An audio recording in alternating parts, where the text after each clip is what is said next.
കേരളത്തിൽ നിയമസഭാ തെരഞ്ഞെടുപ്പിന് കേളികൊട്ടുയർന്നതോടെ അരയും തലയും മുറുക്കി രംഗത്തിറങ്ങിയിരിക്കുകയാണ് ടീം UDF. ഇക്കുറി എന്തായാലും LDFന്റെ തുടർഭരണമോഹം അവസാനിപ്പിക്കുമെന്ന് ഉറച്ചു വിശ്വസിച്ച് തെരഞ്ഞെടുപ്പിനെ നേരിടുകയാണ് UDF. കേരളം ജയിക്കും, UDF നയിക്കും എന്നതാണ് UDF ഈ തെരഞ്ഞെടുപ്പിൽ മുന്നോട്ട് വയ്ക്കുന്ന തെരഞ്ഞെടുപ്പ് പ്രചാരണ മുദ്രാവാക്യം. തുടർഭരണം അവസാനിക്കാൻ ഇനി 25 നാൾ മാത്രം കൗണ്ട് ഡൗൺ ആരംഭിച്ചു എന്ന ടാഗ്ലൈനോടെ സോഷ്യൽ മീഡിയയിൽ കൗണ്ട് ഡൗൺ ക്യാമ്പയിനും ആരംഭിച്ചിട്ടുണ്ട്. കേരളത്തിലെ സുപ്രധാനമായ രാഷ്ട്രീയ വിഷയങ്ങൾ എല്ലാം ഉന്നയിച്ച് കൗണ്ട് ഡൗൺ പരസ്യവും പുറത്തിറക്കിയിട്ടുണ്ട്. രണ്ടാം പിണറായി സർക്കാരിന്റെ അടിവേരിളക്കിയ ശബരിമല സ്വർണ്ണക്കൊള്ള മുതൽ ആരോഗ്യമേഖലയിലെ തകർച്ചയും അടക്കം നിരവധി വിഷയങ്ങൾ അക്കമിട്ട് നിരത്തിയാണ് കൗണ്ട് ഡൗൺ പരസ്യം രംഗത്തിറക്കിയിരിക്കുന്നത് UDF. കേരളം നേരിടുന്ന അതിരൂക്ഷ പ്രശ്നങ്ങളായ വിലക്കയറ്റവും വന്യജീവി ആക്രമണവുമെല്ലാം LDFനെതിരായ പ്രചാരണത്തിന് വിഷയമാക്കാനാണ് UDF തയ്യാറായിട്ടുള്ളത്. കേവലം ഒരു രാഷ്ട്രീയ മുദ്രാവാക്യം എന്നതിലുപരി കേരളം എന്ന ആശയത്തെ ചേർത്ത് നിർത്തുന്ന കേരളം ജയിക്കും, UDF നയിക്കും എന്ന മുദ്രാവാക്യത്തിലൂടെ കേരളത്തെ തങ്ങൾ സംരക്ഷിക്കുമെന്ന പ്രഖ്യാപനം കൂടിയാണ് UDFന്റെ തെരഞ്ഞെടുപ്പ് മുദ്രാവാക്യം. പ്രമുഖ ദിനപത്രങ്ങളുടെ മുൻപേജുകളിൽ തന്നെ പരസ്യം നൽകിയിട്ടുണ്ട്. പിണറായി സർക്കാരിന്റെ അടിവേരിളക്കിയ ഒന്നായിരുന്നു ശബരിമല സ്വർണ്ണ കവർച്ചാ കേസ്. തദ്ദേശ തെരഞ്ഞെടുപ്പിൽ LDF മുന്നണിയുടെ ഭീകരമായ തകർച്ചയ്ക്ക് വഴിയൊരുക്കിയതും ഇതുതന്നെയായിരുന്നു. ശബരിമല സ്വർണ്ണ കവർച്ച ആയുധമാക്കി കേരളത്തിലെ സാധാരണക്കാർക്കിടയിൽ LDFന്റെ തട്ടിപ്പിന്റെ മുഖം വെളിപ്പെടുത്തുകയാണ് UDFന്റെ ലക്ഷ്യം. ആരോഗ്യ മേഖലയുടെ സമ്പൂർണ്ണ തകർച്ചയാണ് മറ്റൊരു പ്രധാന പ്രചാരണായുധം. ശസ്ത്രക്രിയക്കിടെ കത്രിക മറന്നുവെച്ചും കോട്ടൺ മറന്നുവെച്ചും പിഞ്ചു കുഞ്ഞിന്റെ കൈ മുറിച്ചു മാറ്റേണ്ടി വന്നതും നിസ്സാര ചികിത്സയ്ക്ക് വന്ന് കാഴ്ച നഷ്ടമായതും കെട്ടിടം ഇടിഞ്ഞു വീണ് സാധാരണക്കാരിയായ സ്ത്രീ മരിച്ചതുമെല്ലാം ആരോഗ്യരംഗത്തെ കുത്തഴിഞ്ഞ സംവിധാനത്തിന്റെ നേർക്കാഴ്ചയായി അവതരിപ്പിച്ച് ജനങ്ങളുടെ വിശ്വാസം ആർജിച്ചെടുക്കുകയാണ് ലക്ഷ്യം. വിലക്കയറ്റം സാധാരണക്കാരായ ജനങ്ങളുടെ നട്ടെല്ലൊടിച്ചിരിക്കുകയാണ്. 5 വർഷം വില കൂടില്ല എന്ന് വീമ്പിളക്കിയ LDFന്റെ 10 വർഷത്തെ ഭരണത്തിൽ വിലക്കയറ്റം സർവ്വ മേഖലകളെയും ബാധിച്ചുവെന്ന് ജനങ്ങളെ ബോധ്യപ്പെടുത്തും.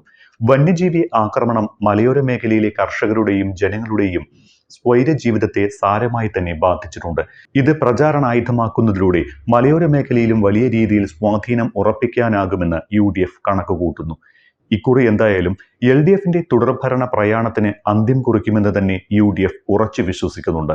3 ഉപതെരഞ്ഞെടുപ്പുകളിലും തദ്ദേശ തെരഞ്ഞെടുപ്പിലും UDF നേടിയ ശക്തമായ വിജയത്തിന്റെ ആത്മവിശ്വാസവും രാഹുൽ ഗാന്ധി പ്രഖ്യാപിച്ച 5 ഗ്യാരണ്ടികളും ഒപ്പം പിണറായി സർക്കാരിനെതിരായ ഭരണവിരുദ്ധ വികാരവും വോട്ടായി മാറുമെന്ന് UDF വിശ്വസിക്കുന്നു. തദ്ദേശ തെരഞ്ഞെടുപ്പിൽ ചരിത്ര വിജയമാണ് UDF നേടിയത്. ഇത് ഇടത് സർക്കാരിനും മുന്നണിക്കുമെതിരെ ശക്തമായ വികാരം ജനങ്ങൾക്കിടയിൽ ഉണ്ടെന്ന വിലയിരുത്തലിലാണ് UDF ക്യാമ്പ്.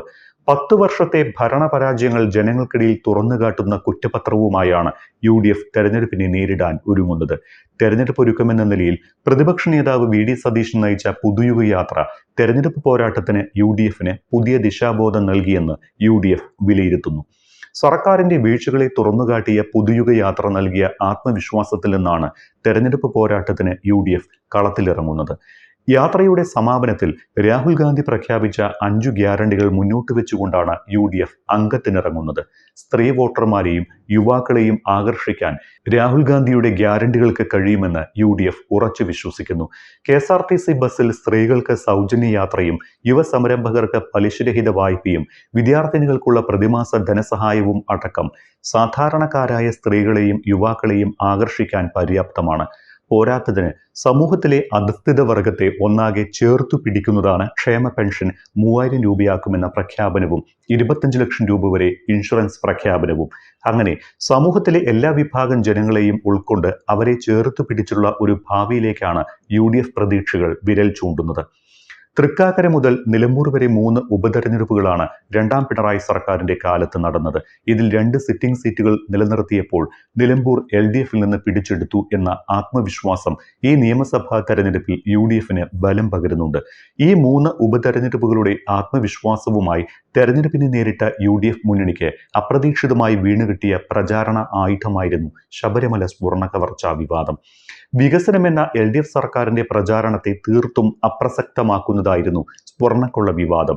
ഈ വിവാദ കൊടുങ്കാറ്റിനെ പിടിച്ചു നിർത്തുന്നതിൽ LDF അമ്പേ പരാജയപ്പെട്ടു. ഫലമോ തദ്ദേശ തെരഞ്ഞെടുപ്പ് LDFന് ഓർക്കാൻ പോലും ആഗ്രഹിക്കാത്ത ദുസ്വപ്നമായി അവശേഷിച്ചു. ഇക്കുറി തദ്ദേശ തെരഞ്ഞെടുപ്പിലുണ്ടായ പരാജയം ഒരിക്കലും LDF പ്രതീക്ഷിച്ചിരുന്നില്ല. അത്രമേൽ കഠിനമായ ആ തോൽവിയുടെ ആഘാതത്തിൽ നിന്ന് ഇനിയും കരകയറാൻ LDFന് സാധിച്ചിട്ടില്ല എന്നതും UDFന് നേട്ടമാണ്. അതോടൊപ്പം രാഹുൽ മാങ്കൂട്ടത്തിൽ MLAക്കെതിരായ ആരോപണങ്ങളിൽ മുന്നണിയും കോൺഗ്രസ് പാർട്ടിയും സ്വീകരിച്ച നയവും നിലപാടും സമാനതകളില്ലാത്തതാണ്. രാഹുലിനെതിരെ ആരോപണം ഉയർന്നപ്പോൾ തന്നെ അദ്ദേഹത്തെ പാർലമെന്ററി പാർട്ടിയിൽ നിന്നും യൂത്ത് കോൺഗ്രസ് അധ്യക്ഷ സ്ഥാനത്ത് നിന്നും നീക്കം ചെയ്തു. മാത്രമല്ല, ആദ്യത്തെ കേസ് വന്നപ്പോൾ തന്നെ പാർട്ടി പ്രാഥമിക അംഗത്വത്തിൽ നിന്നും പുറത്താക്കിയതും കോൺഗ്രസിനും UDFനും മേൽക്കൈ നൽകിയിട്ടുണ്ട്. മാത്രമല്ല, സമാനമായ ആരോപണങ്ങൾ നേരിടുന്ന LDFലെ MLAമാരെയും നേതാക്കളെയും LDFും CPMും സംരക്ഷിച്ചതും ചൂണ്ടിക്കാട്ടി തങ്ങളുടെ നിലപാടിന് ശക്തി പകരാൻ UDFന് സാധിക്കും.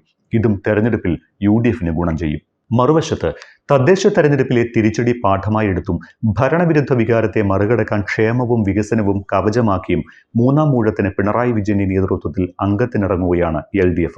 കഴിഞ്ഞ തവണത്തെ പോലെ ഇക്കുറിയും സഹാനുഭൂതി വോട്ടാക്കാനാകുമോ എന്നാണ് LDF ആലോചിക്കുന്നത്. കഴിഞ്ഞ നിയമസഭാ തെരഞ്ഞെടുപ്പിൽ കോവിഡ് കാലത്ത് നടത്തിയ പ്രവർത്തനങ്ങളും തെരഞ്ഞെടുപ്പിനോട് അനുബന്ധിച്ച് കിറ്റ് നൽകിയത് വിജയത്തിലേക്ക് നയിച്ചപ്പോൾ ഇക്കുറി വയനാട് ദുരന്ത ബാധിതർക്ക് നിർമ്മിച്ചു നൽകിയ ടൗൺഷിപ്പ് പ്രചാരണ ആയുധമാക്കി വോട്ടാക്കാനാകുമോ എന്നാകും LDFന്റെ പ്രതീക്ഷ. ആഴത്തിൽ ഇഴകേറിയുള്ള സ്ഥാനാർത്ഥി നിർണയവും താഴെത്തട്ട് വരെയുള്ള സംഘടനാ സംവിധാനം ശക്തിപ്പെടുത്തിയത് മുതൽ സർക്കാരിന്റെ അവസാന പ്രഖ്യാപനങ്ങളിൽ വരെ വിജയ തുടർച്ചയുടെ ശക്തമായ പ്രതീക്ഷ പ്രകടമാണ്. വികസന നായകൻ എന്ന മുഖ്യമന്ത്രിയുടെ വ്യക്തിപരമായ ജനപ്രീതി വിജയം ആവർത്തിക്കാൻ സഹായിക്കുമെന്ന് തന്നെയാണ് LDFന്റെ കണക്കുകൂട്ടൽ. ഇതിനെല്ലാം പുറമെ 2019 ലോക്സഭാ തെരഞ്ഞെടുപ്പ് മുതൽ CPMനെ വേട്ടയാടിയിരുന്ന ശബരിമല യുവതീ പ്രവേശനം എന്ന ശാപം ഇക്കുറി വിട്ടൊഴിയുമെന്നും CPM കരുതുന്നു. യുവതീ പ്രവേശനത്തിൽ U-ടേൺ അടിച്ച് നിലപാട് മയപ്പെടുത്തിയതിലൂടെ ആചാര പ്രശ്നം പരിഹരിക്കപ്പെട്ടുവെന്ന് CPM കരുതുന്നുണ്ട്. ഒപ്പം JB കോശി കമ്മീഷൻ റിപ്പോർട്ട് പുറത്തുവിട്ടതും PSC പ്രായപരിധി ഉയർത്തിയതും സർക്കാർ ജീവനക്കാരുടെ DA ഗഡുക്കളും അവയുടെ കുടിശ്ശികയും പങ്കാളിത്ത പെൻഷൻ പിൻവലിച്ച് അഷ്യൂർഡ് പെൻഷൻ നടപ്പിലാക്കലും ശമ്പള പരിഷ്കരണ കമ്മീഷൻ പ്രഖ്യാപനവുമെല്ലാം വോട്ടായി പെട്ടിയിൽ വീഴുമെന്ന് LDF കരുതുന്നുണ്ട്. 2024 ലോക്സഭാ തെരഞ്ഞെടുപ്പുമായി തട്ടിച്ചു നോക്കുമ്പോൾ വോട്ട് വിഹിതത്തിൽ 6.37% വർധനവുണ്ടായത് ഗുണം ചെയ്യുമെന്ന ശുഭാപ്തി പ്രതീക്ഷയിലാണ് LDF. അതേസമയം ലോക്സഭാ തെരഞ്ഞെടുപ്പിലെ മുന്നേറ്റവും തദ്ദേശ തെരഞ്ഞെടുപ്പിൽ തിരുവനന്തപുരം കോർപ്പറേഷനിൽ ഭരണം പിടിച്ചതും എല്ലാം തങ്ങൾക്ക് നിയമസഭയിൽ താമര വിരിയിക്കാൻ സഹായിക്കുമെന്ന കണക്കുകൂട്ടലിലാണ് BJP ക്യാമ്പ്. പുതിയ ഘടകകക്ഷിയായ 2020യുടെ വരവും ഗുണം ചെയ്യുമെന്ന് അവർ കണക്കുകൂട്ടുന്നു. നേമത്ത് 2016 തുറന്ന അക്കൗണ്ട് പൂട്ടിച്ച V ശിവൻകുട്ടിയെ ഇക്കുറി രാജീവ് ചന്ദ്രശേഖറിലൂടെ തോൽപ്പിച്ച് സീറ്റ് തിരിച്ചു പിടിക്കാമെന്നും BJP കണക്ക് കൂട്ടുന്നുണ്ട്. ലോക്സഭാ തെരഞ്ഞെടുപ്പിൽ മത്സരിച്ചപ്പോഴും നേമത്ത് ലീഡ് ചെയ്യാനായത് BJPയുടെ ആത്മവിശ്വാസം വർദ്ധിപ്പിച്ചിട്ടുണ്ട്. കുറഞ്ഞത് 3 മുതൽ 10 വരെ സീറ്റുകളിൽ വിജയിക്കുമെന്നാണ് BJPയുടെ അവകാശവാദം. നേമം, കഴക്കൂട്ടം, വട്ടിയൂർക്കാവ്, ആറ്റിങ്ങൽ, കാട്ടാക്കട, ചാത്തന്നൂർ, തിരുവല്ല, തൃശൂർ, പാലക്കാട്, മലമ്പുഴ, മഞ്ചേശ്വരം എന്നിവിടങ്ങളിൽ ഇക്കുറി വിജയക്കൊടി പാറിക്കാനാകുമെന്ന് അവർ കണക്കുകൂട്ടുന്നു. തിരുവനന്തപുരം പോലെ തന്നെ പാലക്കാടും തദ്ദേശ തെരഞ്ഞെടുപ്പിൽ BJPക്ക് മേൽക്കൈ നേടാനായിരുന്നു.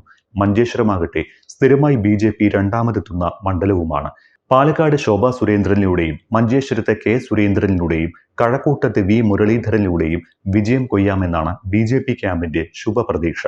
തെരഞ്ഞെടുപ്പ് തീയതി പ്രഖ്യാപിച്ചതോടെ മാതൃകാ പെരുമാറ്റച്ചട്ടവും നിലവിൽ വന്നിരിക്കുകയാണ്.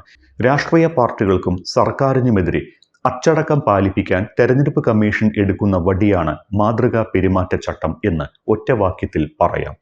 തെരഞ്ഞെടുപ്പ് കാലത്തെ രാഷ്ട്രീയ കക്ഷികളും സ്ഥാനാർത്ഥികളും മറ്റുള്ളവരും പിന്തുടരേണ്ട നടപടിക്രമങ്ങളും പാലിക്കേണ്ട നിയന്ത്രണങ്ങളും എല്ലാമാണ് പൊതുവിൽ പെരുമാറ്റച്ചട്ടം എന്ന് പേരിട്ട് വിളിക്കുന്നത്.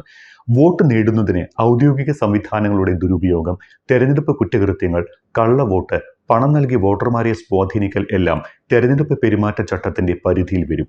ഇവയുടെ ലംഘനം തടയാൻ കർശന നടപടി സ്വീകരിക്കുന്നതിനൊപ്പം പെരുമാറ്റച്ചട്ടം പാലിക്കുന്നുണ്ട് എന്ന് ഉറപ്പുവരുത്താനുള്ള നടപടികളും കമ്മീഷൻ സ്വീകരിക്കും.